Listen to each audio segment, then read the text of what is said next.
Okay, we have to talk about this game because what the Boston Celtics did to the Miami Heat, wow.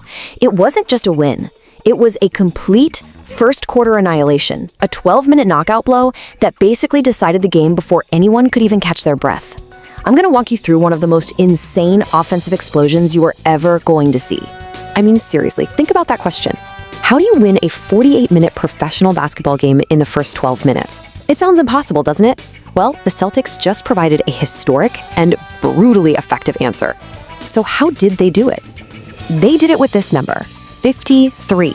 And no, that is not a typo. That's how many points the Celtics hung on the Heat in the first quarter alone. 53. It's a number that just doesn't feel real. It feels like a video game score. And let's be clear, this wasn't just a good quarter. This was historic. It completely shattered the old Celtics franchise record for a first quarter. It tied for the second highest first quarter score in the history of the entire NBA. And the craziest part? They did most of that damage in a dizzying 4-minute stretch, going on a jaw-dropping 24-3 run. That's just lights out. So, who were the architects behind this masterpiece of an offense? You don't just stumble into numbers like that by accident. No, this took a command performance from Boston's superstar duo. It all started with Jaylen Brown, who was just, unconscious. 43 points for the game. He was the engine, he was the catalyst, scoring from absolutely everywhere and setting a tone that was just impossible for Miami to match. And while Brown was pouring in buckets, his running mate, Jayson Tatum, was doing literally everything else. It was his very first triple-double of the entire season. And man, did he pick a massive game to unleash it. Just look at this stat line. The points were there, a nice, easy 25. But 18 rebounds. That's a monster night on the glass for a 7-footer, let alone a wing player. And then you tack on 11 assists, just orchestrating the whole show. The point is, he wasn't just scoring, he was controlling every single part of the game. You know, if you want one single stat to understand this Celtics team, this is the one. They are now a perfect 31-0 when they score 117 or more points. Think about that. It's not just that their offense is good, it proves that when they hit that next gear, their system is so overwhelming that teams just can't keep up. They become, literally, unbeatable. Now, after a first quarter like that, most teams would just pack it in for the night. You're down by a mile after 12 minutes, the game is over. But we're talking about the Miami Heat here, and they did not go quietly. At its peak, Boston pushed that lead all the way out to 27 points.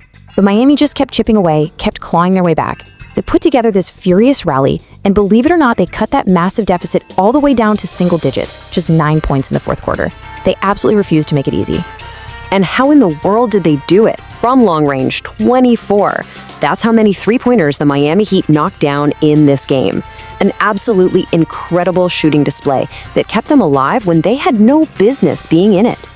And get this, just like Boston's historic first quarter, Miami's shooting night was also one for the record books. Hitting 24 threes tied their own franchise record. So on the same night they got hit with a historic blow, they also achieved a historic high of their own. What a wild game. And this was a total team effort for Miami. Bam Adebayo led the charge with a powerful 29 and 10, but the help came from everywhere. You had 5 different guys scoring 17 or more points. That's the kind of balanced attack it takes to even have a prayer of coming back from a hole that deep. So, the final buzzer sounds. What does all this mean? A game with such insane swings and historic numbers has some major ripple effects, especially this late in the season. Let's take a look at the consequences. This really tells the whole story, doesn't it?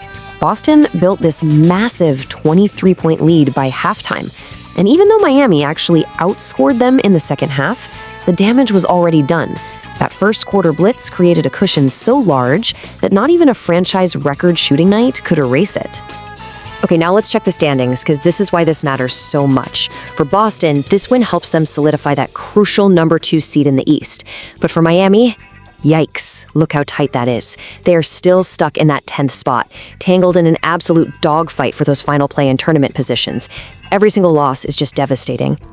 So for Boston, this win is huge for 3 big reasons. First, they tighten their group on that number 2 seed.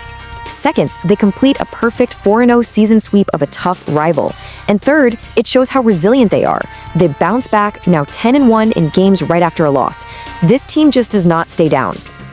For Miami, though, the takeaway is much, much harsher. Despite their incredible fight, a loss is a loss.